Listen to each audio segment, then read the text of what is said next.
U got no words to explain or appreciate him. He is beyond that.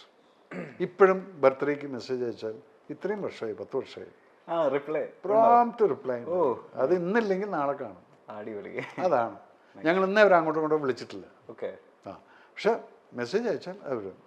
പിന്നെ മൂപ്പരുടെ body guard ചിലപ്പോൾ പറയും, വിളിച്ചിട്ട് ഞങ്ങളിങ്ങനെ സംസാരിക്കുമ്പോൾ മേജർ സാഹിബിൻ്റെ കാര്യം പറഞ്ഞ്, അപ്പം എൻ്റെ അടുത്ത് ചോദിച്ചു, നീയൊക്കെ ഇപ്പോഴും മേജർ സാഹിബായിട്ട് സംസാരിക്കാണ്? Yes sir. ആ അച്ഛാ ഗുഡ്. ഇതൊക്കെ അവർ ഇതൊക്കെയാണ് ഈ മനുഷ്യനിലുള്ള ക്വാളിറ്റി എന്നുള്ളത്. എത്രയോ ആളുകളെ കാണുന്നുണ്ട് മറന്നു പോവാം, but they will make you to keep remembering him. Great.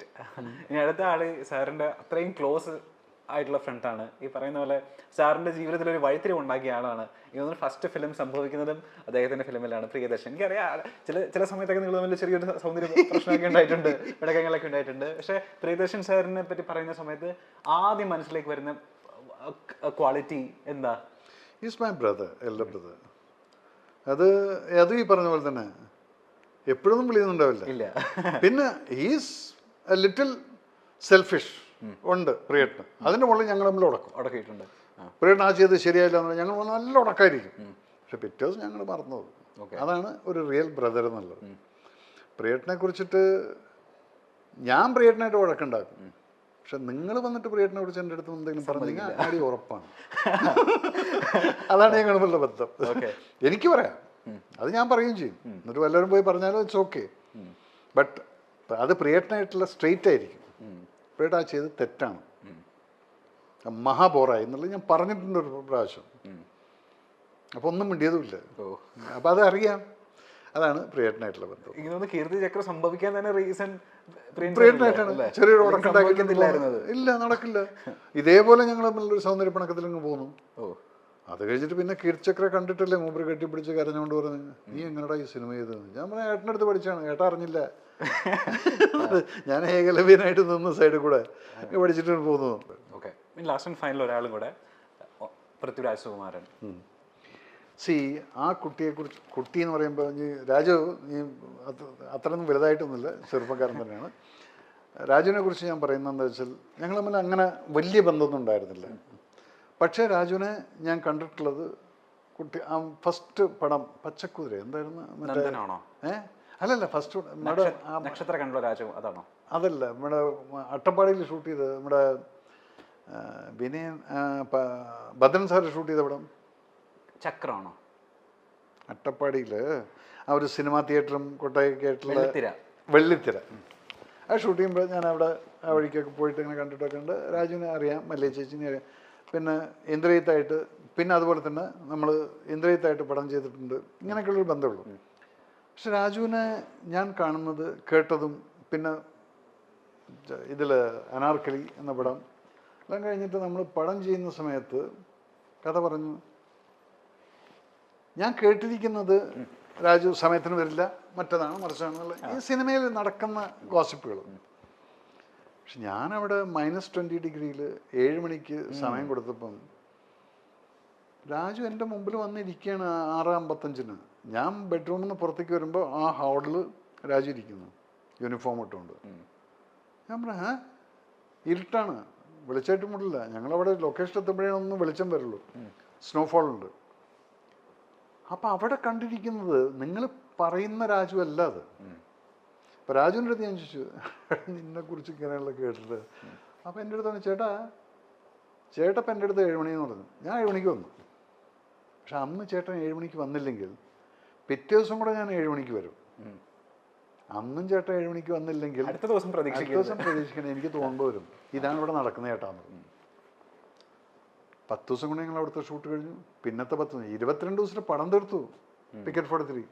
അത് ബിക്കോസ് ഓഫ് ഹിസ് ഡിസിപ്ലിൻ. അതെന്താണ്? മിലിറ്ററി സ്കൂളിൻ്റെ ബാക്ക്ഗ്രൗണ്ട് ഉണ്ട്. മിലിറ്ററി സ്കൂൾ എന്ന് പറഞ്ഞാൽ സയൻസ് സ്കൂളിൻ്റെ ബാക്ക്ഗ്രൗണ്ട് ഉണ്ട്. ആ ഡിസിപ്ലിനുണ്ട്, പിന്നെ ആ ഡെഡിക്കേഷനുണ്ട്. പിന്നെ ഡയലോഗ് കൊടുത്തു കഴിഞ്ഞാൽ ഭയങ്കര മെമ്മറിയാണ്. കേട്ടിട്ടുണ്ട്. 4 പേജൊക്കെ കൊടുത്തു കഴിഞ്ഞാൽ പിള്ളേർക്ക് എന്ന് പറഞ്ഞാൽ നമ്മൾ എങ്ങനോട് എനിക്കറിയില്ല അതൊരു അത് ക്ലീനായിട്ട് തന്നെ പറഞ്ഞു പോകും. അപ്പം എന്താ ടൈം വേസ്റ്റ് ഇല്ല. It's a very professional guy. He has to go to high. ഇനി സർ ഇന്റർവ്യൂ അവസാനിപ്പിക്കുന്നതിന് മുൻപ് ഒരു കാര്യം, ഒരു അനാവശ്യ ക്യൂരിയോസിറ്റിയുടെ പുറത്ത് മാത്രം ചോദിക്കുന്നത്, എനിക്കറിയാം ഈ ചെറുപ്പം തൊട്ടേ ഈ മിലിറ്ററി യൂണിഫോമിനോടൊക്കെ ഭയങ്കര അഭിനിവേശമുള്ള ഒരാളായിരുന്നു. മിലിറ്ററി ഫാമിലിയിൽ നിന്ന് വരുന്ന ഒരുപാട് പേര് പട്ടാളക്കാർ. അപ്പോൾ അന്നോട്ടെ പട്ടാളം എന്ന് പറയുന്ന ജോലി, മിലിറ്ററി ജോബ് അത്രയും സ്വപ്നം കണ്ട് നടന്നിരുന്ന ഒരാളാണെന്ന് എനിക്കറിയാം. പക്ഷെ എപ്പോഴെങ്കിലും ഇപ്പം എൻ്റെ മുൻപിലിരിക്കുന്നതും ആ കരിയറിൽ നിന്ന് തുടങ്ങിയതുകൊണ്ടാണെന്ന് എനിക്കറിയാം, എപ്പോഴെങ്കിലും ചിന്തിച്ചിട്ടുണ്ടോ ആ കരിയർ അല്ലായിരുന്നു എന്നുണ്ടെങ്കിൽ, ഞാനൊരു മിലിറ്ററി ഓഫീസർ അല്ലായിരുന്നെങ്കിൽ ജീവിതം എങ്ങനെ പോയേനെ എന്ന് ചുമ്മാതെങ്കിലും എപ്പോഴെങ്കിലും ഒഴിവ് സമയത്ത് ചിന്തിച്ചിട്ടുണ്ടോ? ഞാൻ അവിടെ ബിക്കം ദാവൂദ് ഇബ്രാഹിമായിട്ട് പോയിരുന്നു. ആണോ? അതെന്താണെന്ന് വെച്ചാൽ അങ്ങനെ ഒരു സംഭവം ഉണ്ടായി. ഞാൻ കരീം ലാല എന്ന് പറയുന്ന ഏറ്റവും വലിയൊരു സ്മഗ്ലർ, അദ്ദേഹത്തിനുമായിട്ട് ഞാനൊരു എൻകൗണ്ടർ ഉണ്ടായിട്ടുണ്ട്. അത് ഞാൻ ഹോട്ടലിൽ ജോലിക്ക് നിൽക്കുന്ന സമയത്ത്, എൻ്റെ അമ്മാവൻ്റെ ഹോട്ടലിൽ ജോലി നിൽക്കുന്ന സമയത്ത്, ഇയാളും കുറച്ച് ഗ്യാങ് കൂടെ ചാപ്പാട് കഴിക്കാൻ വന്ന് അവർ ചാപ്പാട് കഴിച്ചിട്ട് പോകുന്ന സമയത്ത് പൈസ തരാത്തതിന് ഞാൻ ആ പിറകെ പോകുന്നതിന് കൗണ്ടറിൽ പിടിച്ചു. അപ്പം അന്ന് എൻ്റെ വെയിറ്റ് ഒരു 50 കിലോ ഒക്കെ കാണുമായിരിക്കും, അത്രേ ഉള്ളൂ, ഒരു ഞരമ്പ് പോലെ സാധനം. പക്ഷെ അത് പിടിച്ചിട്ടായാലും അപ്പോഴത്തേക്കും ഹോട്ടലുകാരെല്ലാം വന്നിട്ട് ബഹളായി. പിന്നെ കുറച്ച് കഴിഞ്ഞപ്പോൾ ഈ മനുഷ്യൻ തിരിച്ചു വന്നു. ആ മനുഷ്യനെ പിന്നീട് ഞാൻ റെക്കഗ്നൈസ് ചെയ്യുന്നത്, അന്ന് ആരും പറഞ്ഞില്ല ആരാണല്ലോ. അത് കഴിഞ്ഞിട്ട് അങ്ങ് പോയി. പിന്നീട് എമർജൻസി സമയത്ത് 75 ഞാൻ പട്ടാളത്തിൽ റിക്രൂട്ട്മെന്റ് ട്രെയിനിങ് ചെയ്തുകൊണ്ടിരിക്കുന്ന സമയത്ത് അവിടെ ഫോട്ടോ കണ്ട് കരീം ലാല അറസ്റ്റഡ് എന്ന്. നമ്മുടെ ഈ മനുഷ്യൻ ഞാൻ എവിടെ കണ്ടിട്ടുണ്ടല്ലോ അന്ന് ഒരു കൊല്ലം മുമ്പേ കണ്ടതാണ്. അപ്പം ആ അമ്മാമൻ കരീം ലാലനെ അറിയാം. ഇവർ ഒരുമിച്ചിട്ട് വന്നിട്ടുള്ളതാണ് ബോംബെയിലേക്ക്. അങ്ങനെ അവര് അമ്മാമൻ ഹോട്ടലായി, ഇവര് ടാക്സിയും സ്മഗ്ലിങ്ങും ആയിട്ടുള്ളത്, അങ്ങനെ പല വരദരാജമല ഈ ഒരു ഗ്യാങ് ഉണ്ടായിരുന്നു. അപ്പം അമ്മാവൻ എപ്പോഴും പറയാം, നീ വിഷമിക്കിട്ടാ, നിന്നെ ഞാൻ ദുബായിലേക്ക് പറഞ്ഞേക്കാം പട്ടാളത്തിൽ ഇല്ലെങ്കിലും, 18 വയസ്സാവട്ടെ എന്ന്. പക്ഷെ 17 വയസ്സിൽ ഞാൻ ഇങ്ങോട്ട് പോന്നു. അതില്ലായിരുന്നെങ്കിൽ ഇപ്പം ഈ ചോദിച്ച പോലെ ഞാൻ അവിടെ പോയിരുന്നെങ്കിൽ ഒരു ദാവൂദ് ഇബ്രാഹിം ഉണ്ടാവില്ല, ദാവൂദ് ഉണ്ടാവില്ലായിരുന്നു. അപ്പം ഇതൊക്കെയാണ് നമ്മുടെ തലയിലെഴുത്തെന്ന് പറയുന്നത്. ലാസ്റ്റ് ആൻഡ് ഫൈനൽ എന്നാണ് ഒരു മേജർ റിവീൽ ലാലേട്ടൻ സിനിമയിൽ നമ്മൾ അത് ഇത് തന്നെ പറഞ്ഞു. ഇപ്പം ഒരു പടം നമ്മൾ ഓൾമോസ്റ്റ് ഫൈനലൈസ് ആക്കിയതാണ്. അത് വിജേന്ദ്ര പ്രസാദ് എന്ന് പറയുന്ന വ്യക്തിയാണ് കഥ തരാമെന്ന് പറഞ്ഞതും കഥ കേട്ടതും. ഞാൻ ലാലേട്ടന് ഫൈനലി അഡ്വാൻസ് കൊടുക്കാൻ പോകുന്നതിന് മുന്നേ വിജേന്ദ്ര പ്രസാദ് സാറിൻ്റെ അടുത്ത് പോയിട്ട് കഥ ഞാൻ പറഞ്ഞു, എനിക്കത് 1 ലൈനായിട്ട് പേപ്പറിൽ തരണം എന്ന് പറഞ്ഞു. അപ്പം ഇല്ല, അന്നൊക്കെ ചൊല്ലുന്നത് അതുതാൻ കഥ, അപ്പോൾ എവിടെ എഴുതി, അത് നീങ്ക എഴുതണം എന്ന് പറഞ്ഞു, എൻ്റെ അടുത്ത് എഴുതണം. അപ്പം ഞാൻ പറഞ്ഞു, സാർ എന്താ ചെയ്യാന്ന് ചോദിച്ചു. ഇല്ല, ഇതിനാണ് സാർ ഈ 1.5 കോടി വാങ്ങിച്ചിരിക്കുന്നത് ചോദിച്ചു. ഞാൻ മൊത്തം വയ്ക്കുകയും ചോദിച്ചു. ഈ ഒരു മണ്ടത്തരം വിളിച്ചു പറയുന്നതിന് ഇത് 30 ആൾക്കാരെ കൊല്ലുന്നത്, മോഹൻലാലിൻ്റെ വില്ലൻ ആര്, അതില്ല. ഇങ്ങനെ ഞാനും അങ്ങേരുമായിട്ട് അടിച്ച് പിരിഞ്ച്. ഞാൻ പറയും നോ വേ.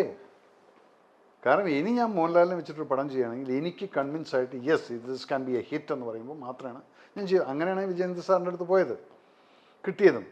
പക്ഷെ അവർ എഴുതാൻ തയ്യാറല്ല. ഒരു ലൈൻ പറഞ്ഞിട്ട് അതിന് 1.5 കോടി വാങ്ങിച്ചിട്ട് ഈ പേരും വെച്ചുകൊണ്ടിരിക്കുന്നു എന്ന് പറഞ്ഞാൽ you do that sir, you keep your respect, let me keep my respect എന്ന്. അങ്ങനെ ആ പടം അഡ്വാൻസ് 2 കോടി കൊണ്ടുവന്ന് ഡ്രാഫ്റ്റും കൊണ്ടുവന്ന് പ്രൊഡ്യൂസറുടെ അടുത്ത് ഞാൻ പറഞ്ഞു, എന്നെക്കൊണ്ടിത് ഐ ഡോണ്ട് തിങ്ക് ഈ കഥ ഞാൻ ചെയ്യുമെന്നുള്ളതാണ്. അങ്ങനെ അവിടെ തിരിച്ച് പറഞ്ഞയച്ചു. ഏതായാലും സ്ലോട്ട് അവിടെ ഉണ്ട്. ഒരു നല്ലൊരു കഥ വരാൻ വേണ്ടി കാത്തിരിക്കാം.